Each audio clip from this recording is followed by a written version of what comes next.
உங்கள் பிறந்த தேதி சொல்லுங்க ஐயா. 14/9. 14/9. 1994ங்க. 1994. பிறந்த நேரம்?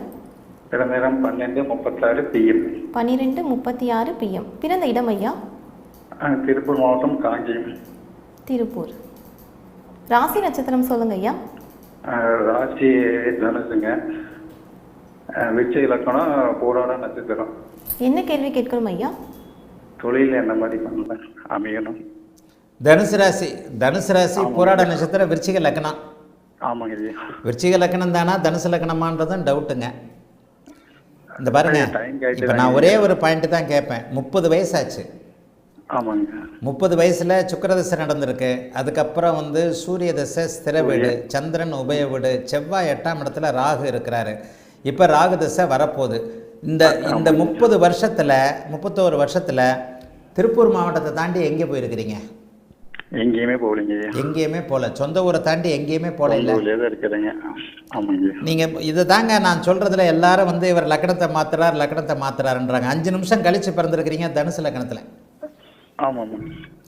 விருச்சிக லக்கணம் கிடையாதுங்க. நீங்கள் தனுசு லக்கணங்க. நீங்கள் சரிங்க. தனுசு லக்கணம். உங்களுடைய கூட பிறந்தது தம்பி தங்கச்சிங்க இருக்காங்களா? இருக்கிறாங்க. எத்தனை தம்பி தங்கச்சி? ஒரு தம்பி ஒரு தங்கச்சி. ஒரு தம்பி தங்கச்சி. 3ஆம் இடத்துல சனி குருவோட பார்வையில். கரெக்டு. அண்ணன்? ஆமாங்க. அண்ணன் இல்லைங்க, அண்ணன் தான். அக்கா? அண்ணன் அக்கா இல்லை. இல்லைங்க. 11ஆம் இடத்துல ராகு. ஆக இந்த அமைப்பில் உங்களுக்கு உண்மையிலேயே தனுசு லக்கணம் தனுசு ராசிங்க. நீங்கள் இதில் தாங்க இந்த 12ஆம் இடம் சுபத்துவமாக இருக்கும்போதே சில பல விஷயங்கள். சரி, என்ன கேட்கணும் நீங்கள்? தனுசு லக்கணத்தில் ஒரு 5 நிமிஷம் கழித்து பிறந்திருப்பீங்க. சரிங்க ஐயா. இதுலங்க எனக்கு கேள்வியே அடுத்த ராகுதசை எப்படி இருக்கும் அப்படிங்கிறது தான். ராகுதசை உங்களுக்கு உண்மையிலேயே குரு சுக்கரனோட தொடர்பு கொண்டால் மிகப்பெரிய யோகத்தை செய்யும். இந்த தனுசு லக்கணம் தான்றதை நீங்கள் ராகுதசை பிறக்கும் போதே தெரிஞ்சுக்கலாம். ராகு 12ஆம் இடத்துல இருந்து குரு சுக்கரனோட இருந்தால் என்ன பண்ணுவார்? வெளிநாடு வெளி மாநிலம்னு தூர இடங்களில் போய் செட்டில் ஆக வைப்பார்.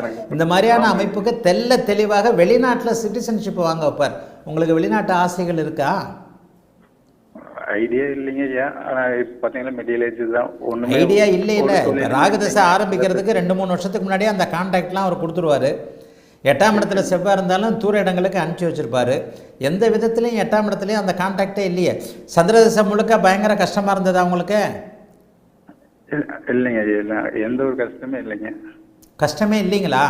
அதாவது ஒர்க் போகும் அவ்வளோதாங்க.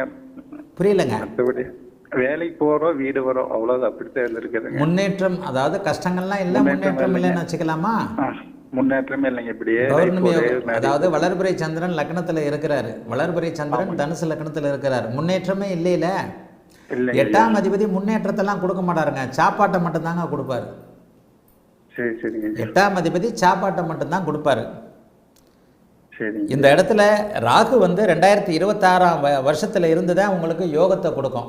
கல்யாணம் இது வரைக்கும் ஆச்சுங்களா? நான் உங்களை இந்த மாதிரி நேரத்தில் டக்கு நானே சொல்லுவேன். அதை விட்டுட்டு உங்ககிட்ட லக்னத்தை கன்ஃபார்ம் பண்ணுறதுக்கு நான் தான் உங்ககிட்ட கேட்கணும். சூரியனை சனி பார்த்தாலே தகப்பன் அமைப்புகள். அப்பாவை பற்றி சொல்லுங்கள். உங்கள் அப்பா இருக்கிறாரா?